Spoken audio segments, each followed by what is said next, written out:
Hello, my name is नीलम पाल। जैसा कि कल मैंने आपको सॉलिड के कुछ प्रॉपर्टी के बारे में बताई थी कि सॉलिड होते क्या हैं और वो किनसे मिलकर बने होते हैं। तो चलिए आज हम उन्हीं के कुछ टाइप्स और पढ़ेंगे कि क्रिस्टली ठोस के प्रकार और उनके एग्जाम्पल, विथ एग्जाम्पल हम उनको पढ़ेंगे। क्रिस्टली ठोस जो होते हैं उनको विथ एग्जाम्पल पढ़ेंगे और कितने प्रकार के होते हैं। तो पहला होता है धात्विक ठोस या धात्विक क्रिस्टल। ठीक है, जो धातु से बना होता है और धात्विक प्रॉपर्टी उसमें पाई जाती हैं, इलेक्ट्रॉन त्यागने की प्रॉपर्टी पाई जाती है, तो वो धात्विक क्रिस्टल होता है। सहसंयोजक ठोस या नेटवर्क ठोस कहते हैं सेकेंडली प्रॉपर्टी में। तो यहाँ पे ये आ जाएगा बच्चों कि सहसंयोजक ठोस में यहाँ पे जो बॉन्ड बनते हैं, बंध बनते हैं, वो एक्चुअल में सहसंयोजक होते हैं, कोवेलेंट बॉन्ड होते हैं मॉलिक्यूल के बीच में। ठीक है, आयनिक ठोस में ये होगा कि ठोस तो होगा लेकिन उनके मॉलिक्यूल जो होंगे जैसे तो क्रिस्टल फॉर्म में होंगे और आयनिक बॉन्ड होगा, जैसे कि NaCl होता है। ठीक है, इनके बीच में आयनिक बॉन्ड होते हैं। आणविक ठोस की बात करें तो आणविक ठोस होते हैं जो वो मॉलिक्यूल से मिलकर बने होंगे, अणुओं से मिलकर बने होंगे और उनके बीच में सिंपल सी बात है, उनके बीच में या बॉन्डरवाल्स बॉन्ड पाया जाएगा। और यहाँ पे हम देखते हैं कि आणविक ठोस कितने प्रकार के होते हैं, है ना। तो आणविक ठोस कितने प्रकार के होते हैं बच्चों? तो आणविक ठोस जो होते हैं वो दो प्रकार के होते हैं। पहला होता है आध्रुवीय ठोस और दूसरा होता है ध्रुवीय ठोस, है ना। और थर्ड होता है हाइड्रोजन बंध युक्त ठोस। तो हम यहाँ पे आज पढ़ने वाले हैं ध्रुवीय ठोस और अध्रुवीय ठोस के बारे में। तो चलिए, पहले तो मैं जैसा कि आपको बता चुकी थी कि धात्विक ठोस जो होते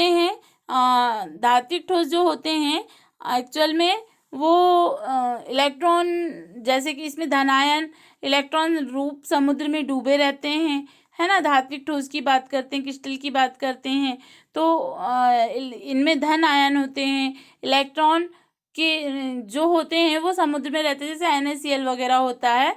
और वो और जो धातु होती है कहना चाहिए,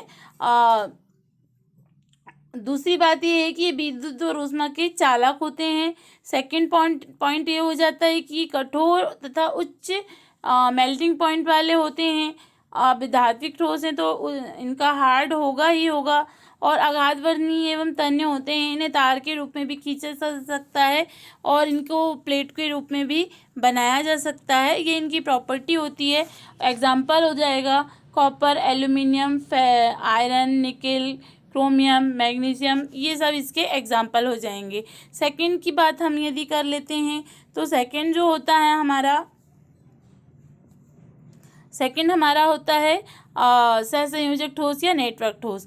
तो भाई सहसंयोजक ठोस के मतलब मैंने पहले ही बताया था कि इसमें परमाणुओं के मध्य में सहसंयोजक बॉन्ड पाया जाता है और परस्पर मिलकर ये एक स्पेशल टाइप का मॉलिक्यूल बनाते हैं और ये बहुत अधिक कठोर और हार्ड, मतलब कि हाई पॉइंट वाले होते हैं, हाई मेल्टिंग पॉइंट वाले होते हैं। और इसकी एक स्पेशल प्रॉपर्टी ये है कि ये ठोस तथा पिघली हुई अवस्था में विद्युत के कुचालक होते हैं, ठोस हैं। लेकिन हमने धात्विक ठोस देखा कि वो विद्युत एवं ऊष्मा के चालक होते हैं, लेकिन ये जो होते हैं विद्युत और ऊष्मा के कुचालक होते हैं। एग्जाम्पल में हम ले लेंगे हीरा है, सिलिकॉन कार्बाइड है ना, एल्यूमिनियम नाइट्राइड है, ये सब चीज़ें होती हैं। चलिए आगे, इसका एक अपवाद ये होता है कि भाई हीरा जो होता है वो तो कहना चाहिए विद्युत का कुचालक है, लेकिन जो इसमें ग्रेफाइट आता है ये षटकोणीय परतों के रूप में होता है, मतलब 6 परतें इसमें आपस में कोण के रूप में जुड़ी होती हैं और ये परतें एक दूसरे पर फिसलती हैं। अतः ग्रेफाइट कैसा होता है? सॉफ्ट होता है, नरम होता है और ये स्वतंत्र इलेक्ट्रॉन होने के कारण विद्युत का सुचालक होता है। बच्चों ये ध्यान रखिएगा, ये इसका सहसंयोजक ठोस का एक अपवाद होता है। ठीक है, चलिए आगे बढ़ते हैं हम कि आयनिक ठोस। थर्ड पॉइंट पे हम आते हैं कि आयनिक ठोस क्या होता है। तो आयनिक ठोस बच्चों, आयनिक ठोस की बात यदि हम करें तो मैंने अभी बताई थी कि इनके जो कण होते हैं वो आयन, मतलब कि प्लस या माइनस आयन से मिलकर ये बने होते हैं। इनके मध्य में प्रबल वैद्युत आकर्षण बल मतलब आयनिक आकर्षण बल होता है, उसे वैद्युत आकर्षण बल भी कहते हैं। ये कठोर एवं उच्च गलनांक वाले होते हैं।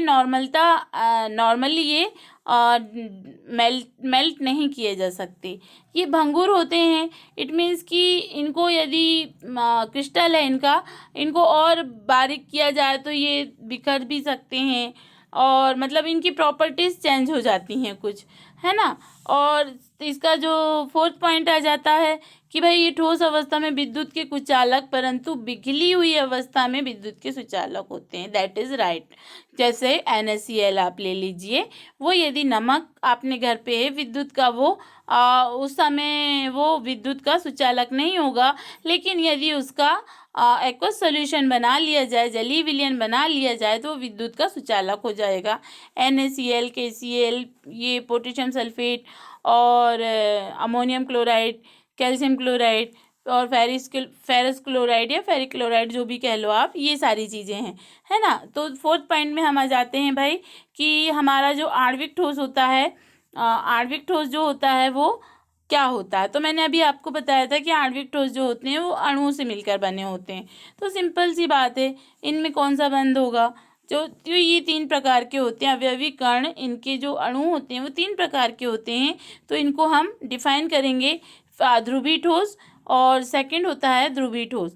तो मैं आपको अध्रुवीय ठोस के बारे में बताती हूँ।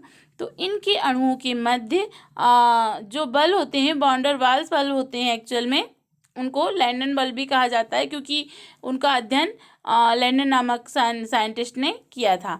तो ये कमरे के ताप पर गैस या द्रव होते हैं, और अध्रुवीय का जो अध्ययन किया था ना लैंडन नामक साइंटिस्ट ने किया था, इसीलिए उसको लैंडन बल भी कहा जाता है।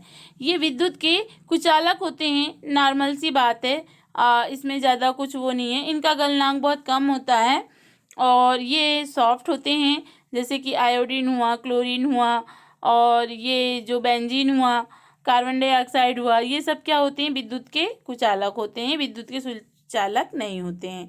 चलिए हम आगे बढ़ते हैं कि ध्रुवीय ठोस, इसका जो थर्ड पॉइंट आ जाता है भाई कि ध्रुवीय ठोस क्या होता है ना। तो ध्रुवीय ठोस जो होते हैं, ध्रुवीय ठोस इनके अणुओं के मध्य द्विध्रुव मतलब कि जो डाइपोल आकर्षण बल होता है, ये कमरे के ताप पर गैस या द्रव होते हैं। ये ठोस अवस्था में विद्युत के कुचालक होते हैं, जैसा कि अभी हमने अध्रुवीय में भी पढ़ा था। लेकिन यदि ये लिक्विड फॉर्म में होंगे तो विद्युत के सुचालक हो जाएंगे। सल्फर डाइऑक्साइड और हाइड्रोजन बंध युक्त ठोस जो होते हैं, जिनके बीच में अणुओं के मध्य अंतरा अणुक हाइड्रोजन बंध होता है, मीन्स कि हाइड्रोजन बॉन्ड पाया जाता है जिनके बीच में, इस तरीके से ऐसा हाइड्रोजन बॉन्ड पाया जाता है जिनके बीच में वो हाइड्रोजन बंध होते हैं, ये विद्युत के कुचालक होते हैं, ये सॉफ्ट होते हैं। एग्जाम्पल वर्फ, ठीक है। एग्जाम्पल क्या होता है, वर्फ होता है। अब इन ठोसों का हम एग्जाम्पल के तौर पे आपको बताना चाहूँगी कि भाई हम इनका वो भी कर सकते हैं, डिफाइन भी कर सकते हैं इनको कि व्हाट इज कितने प्रकार के ये होते हैं, हमको डिफाइन करने को क्वेश्चन में आ सकता है। तो क्वेश्चन में आ सकता है तो उसी के अकॉर्डिंग हम चलेंगे। चलिए, तो यहाँ पे दे दिया है नाम Fe, benzene, silicon carbide, potassium sulphate, अभी अभी हमने पढ़ा है ना, NH2CONH2। तो ये किस प्रकार के ठोस हैं, तो पहला हो गया धात्विक ठोस, सेकंड हो गया आणविक ठोस, सिलिकॉन सहसंयोजक ठोस अभी पढ़ा था हमने। इसके पहले पोटेशियम सल्फेट ये आयनिक ठोस, और ये वाला जो है NH2CONH2 ये है आणविक ठोस। तो बच्चों आई नो कि उतना अच्छा पता नहीं, लेकिन फिर भी आपको समझ में आया होगा, ऐसी मैं उम्मीद करती हूँ आपसे। और रिक्वेस्ट है मेरी कि यदि आपको पसंद आया होगा तो प्लीज़ इसको आप लाइक कीजिए, कमेंट कीजिए, और जितना ज़्यादा हो सके शेयर कीजिए। और जो आपको इसमें और ज़्यादा जो आपको इसमें चाहिए, क्या क्वालिटी चाहिए, वो मुझे कमेंट पे बताइए, तो मैं उसको और इम्प्रूव करने की कोशिश करूँगी। Thanks to watching me.